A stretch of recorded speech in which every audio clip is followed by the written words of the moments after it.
ശ്രീ ടി.സി. രാജേഷ്, താങ്കൾ ആ പ്രദേശം സന്ദർശിച്ചിട്ടുള്ളതാണ്. അവിടെ നിന്ന് 5000-ഓളം പേർ സ്ഥലം മാറി പോകേണ്ടി വന്ന സാഹചര്യം. അവിടെ ഇപ്പോൾ എത്ര കുടുംബങ്ങൾ ബാക്കി നിൽക്കുന്നു? ഇനിയിപ്പോൾ ഒരു ചർച്ചയ്ക്ക് വിളിച്ചാൽ തന്നെ ചർച്ചയ്ക്ക് വിളിക്കുന്നവരെ വിശ്വസിക്കാൻ പറ്റില്ല എന്ന നിലപാടെടുക്കുന്ന സമരസമിതി, എന്താണ് താങ്കൾക്ക് തോന്നുന്നത്? സ്മൃതി, ഇക്കാര്യത്തിൽ ആലപ്പാടുകാരുടെ ആശങ്കയിൽ കുറച്ചൊക്കെ കാര്യമുണ്ട്. പക്ഷേ നാം മനസ്സിലാക്കേണ്ട ചില വസ്തുതകൾ മറുവശത്തുണ്ട് എന്നുള്ളതാണ്. ഈ ധാതുക്കൾ, കരിമണൽ എന്ന് പറയുന്ന ഒരു വളരെയധികം വിലപിടിപ്പുള്ള വസ്തു കേരളത്തിൽ നീണ്ടകര തൊട്ട് ഏതാണ്ട് കായംകുളത്ത് ഈ പറയുന്ന ആലപ്പാട് മേഖലയിൽ വരുന്ന അഴീക്കൽ വരെ വരുന്ന ഒരു മേഖലയിൽ മാത്രമാണ് കൂടുതലായി കണ്ടുവരുന്നത്. അതുകൊണ്ടാണ് ആ മേഖലയിൽ പ്രധാനമായിട്ടും ഖനനം നടക്കുന്നത്. ഇത്രയും വലിയൊരു ഏരിയയെ ഏതാണ്ട് 4 ബ്ലോക്കായി തിരിച്ചുകൊണ്ട് KMML-നും IRE-ക്കും ഒന്നിടവിട്ട ബ്ലോക്കുകളോ മറ്റോ ആയിട്ടാണ് ഖനനം നടത്താനുള്ള അനുമതി അവിടെ നൽകിയിരിക്കുന്നത്. ഇതിലിപ്പോൾ ഈ ആരോപണങ്ങൾ അത്രയും ഉയരുന്നത് IRE-ക്കെതിരെയാണ്. ഇതിനു മുൻപ് എനിക്ക് മുമ്പ് സംസാരിച്ച ശ്രീ ജ്യോതികുമാർ ചാമക്കാല പറഞ്ഞ ഒരു ഗ്രാമം, പന്മന എന്ന് പറയുന്ന ഒരു ഗ്രാമത്തെക്കുറിച്ച് അദ്ദേഹം പറയുകയുണ്ടായി. അവിടെ ഖനനം നടത്തിയിരിക്കുന്ന IRE അല്ല, KMML ആണ്. പക്ഷേ ഇപ്പോൾ ഈ ആരോപണങ്ങളൊക്കെ വരുമ്പോൾ ഇതെല്ലാം IRE-ക്ക് നേരെ കേന്ദ്രീകരിക്കുന്നു എന്നുള്ളൊരു കാര്യം നാം കാണാതിരുന്നുകൂടാ. IRE വഴിയാണ് ഇന്ന് നിലവിൽ ഈ കരിമണൽ ഖനനം ചെയ്തെടുക്കുന്ന വസ്തുക്കൾ, യുറേനിയം ഉൾപ്പെടെയുള്ളത് പുറത്തേക്ക് മറ്റ് ഏജൻസികൾക്ക് കൊടുക്കാനും ഇപ്പം ട്രാവൻകൂർ ടൈറ്റാനിയം ഉൾപ്പെടെയുള്ള സ്ഥാപനങ്ങൾക്ക് കൊടുക്കാനും മറ്റും കഴിയും എന്നുള്ളതാണ് വസ്തുത. അതുകൊണ്ട് തന്നെ IRE എന്ന് പറയുന്ന ഒരു സ്ഥാപനത്തിന് എതിരെ പ്രവർത്തിക്കുന്ന ചില ശക്തികൾ ഉണ്ട് എന്നുള്ളത് സമരസമിതിക്കാരും എതിർക്കുമെന്ന് എനിക്ക് തോന്നുന്നില്ല. കാരണം അവർക്കും ഇതറിയാവുന്ന കാര്യമാണ്. സ്വകാര്യ മേഖലയിലും മറ്റും പ്രവർത്തിക്കുന്ന ചില സ്ഥാപനങ്ങൾ IRE-ക്കെതിരെ ചില പ്രവർത്തനങ്ങൾ നടത്തുന്നുണ്ട്. ഇപ്പോൾ ഈ ഒരു സമരം ഉണ്ടായ സാഹചര്യത്തിൽ അത്തരത്തിൽ പ്രവർത്തനം നടത്തുന്ന ചില ശക്തികൾ ഒരുപക്ഷെ സമരസമിതിക്കാരെ ഹൈജാക്ക് ചെയ്തിട്ടുണ്ടോ എന്ന് പോലും സംശയിക്കുന്നുണ്ട്. അത് ആ ഒരു രീതിയിലുള്ള ഒരു വളരെ പെട്ടെന്നുള്ള ഒരു മൂവ്മെൻറ്റ് ഇതിനകത്ത് ഉണ്ടായിട്ടുണ്ട് എന്നുള്ളത് വസ്തുത. എന്തായാലും നല്ലതാണ്. ഇപ്പോൾ സർക്കാർ തന്നെ ചർച്ചയ്ക്ക് വിളിക്കുന്നു എന്നുള്ളത് വസ്തുതയുമാണ്. പക്ഷേ ഈ ഒരു സാഹചര്യത്തിൽ നമ്മൾ ചില കണക്കുകൾ ഇവർ എക്സാജറേറ്റ് ചെയ്ത് കാണിക്കുന്നുണ്ടോ എന്ന് സംശയിക്കുന്നുണ്ട്.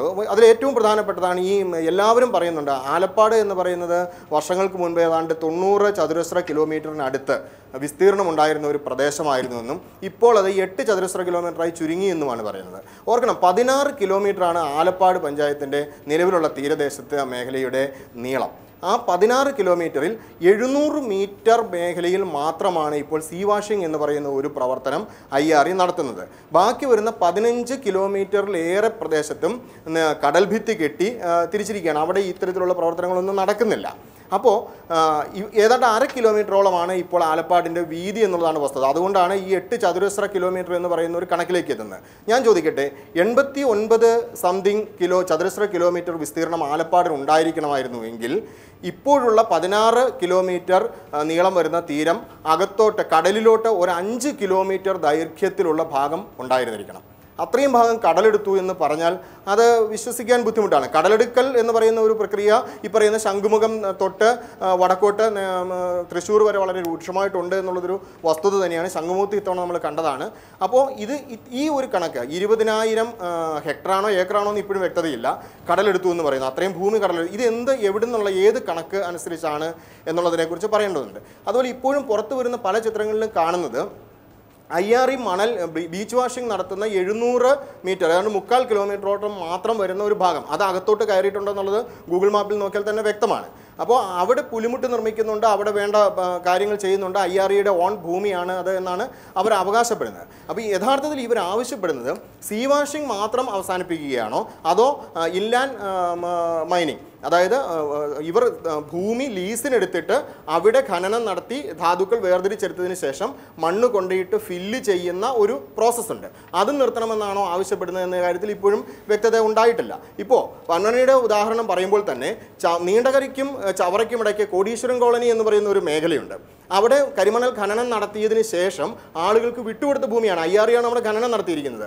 അവിടെ നിന്ന് 6-7 മീറ്റർ വരെ ആഴത്തിൽ മണ്ണ് കുഴിച്ചെടുത്ത് ധാതുമണൽ വേർതിരിച്ച് സംഭരിച്ചതിന് ശേഷം മണ്ണ് തിരിച്ച് റീഫില്ല് ചെയ്യുകയും അവിടുത്തെ ആളുകൾക്ക് പ്രൊപ്പോർഷനേറ്റ് ആയിട്ട് സ്ഥലം തിരിച്ചു കൊടുക്കുകയും അവിടെ അവർ വീട് വെച്ചും കൃഷി ചെയ്തും ഒക്കെ ജീവിക്കുകയും ചെയ്യുന്ന സാഹചര്യമുണ്ട്. അപ്പോൾ ഒരു ഗ്രാമം മാത്രം നഷ്ടപ്പെട്ടു എന്നൊരു എക്സാമ്പിൾ നമ്മൾ പറയുമ്പോൾ ഇപ്പുറത്ത് മറ്റ് ചില വലിയ തോതിലുള്ള ഗ്രാമങ്ങൾ, ആ ഗ്രാമങ്ങളിലൊക്കെ തന്നെ വൈദ്യുതിയും വെള്ളവും ഉൾപ്പെടെയുള്ള സംവിധാനങ്ങൾ ഏർപ്പെടുത്തി കൊടുത്തിരിക്കുന്നത് IRA ആണ്. എനിക്ക് തോന്നുന്നു KMMലും അതുപോലുള്ള പ്രവർത്തനങ്ങൾ ചെയ്യുന്നുണ്ടെന്നാണ് എനിക്ക് തോന്നുന്നത്. അപ്പോൾ ഇത്തരത്തിലുള്ള കാര്യങ്ങളൊക്കെ മറച്ചു വെച്ചുകൊണ്ട് ആലപ്പാട് നടക്കുന്ന ഇപ്പോഴുള്ള ഈ ഒരു പ്രശ്നത്തെ മാത്രം എക്സാജറേറ്റ് ചെയ്യുന്നുണ്ട്. എനിക്കറിയില്ല ഈ 700 മീറ്റർ മാത്രം ഒരു ഈ ബീച്ച് വാഷിംഗ് നടക്കുന്നിടത്തുനിന്ന് 4000-ഓളം കുടുംബങ്ങൾ മാറിപ്പോയി എന്ന് പറയുന്നതിൽ എത്രമാത്രം വാസ്തവമുണ്ടെന്ന് എനിക്കറിയില്ല. ചിലപ്പം ഉണ്ടായിരിക്കാം. അങ്ങനെ ഉണ്ടെങ്കിൽ അതിൻ്റെ കാരണം എന്താണെന്ന് വ്യക്തമായിട്ട് കണ്ടെത്തുകയാണ് വേണ്ടത്. അതിന് IRA ഉൾപ്പെടെയുള്ളവരെ ചർച്ചയ്ക്ക് വിളിച്ചിട്ടുണ്ട്. അത് കേന്ദ്ര പൊതുമേഖലാ സ്ഥാപനമാണ്. ഇവരൊക്കെ ഈ പറയുന്ന പല ക്ലിയറൻസും അവർക്കില്ലെന്ന് പറയുന്നു. പക്ഷേ അങ്ങനെ ക്ലിയറൻസുകൾ ഇല്ലാതെ ഇത്തരത്തിലൊരു സ്ഥാപനത്തിന് പ്രവർത്തിക്കാൻ പറ്റുമോ എന്ന കാര്യത്തിൽ ബലമായ സംശയമുണ്ട്.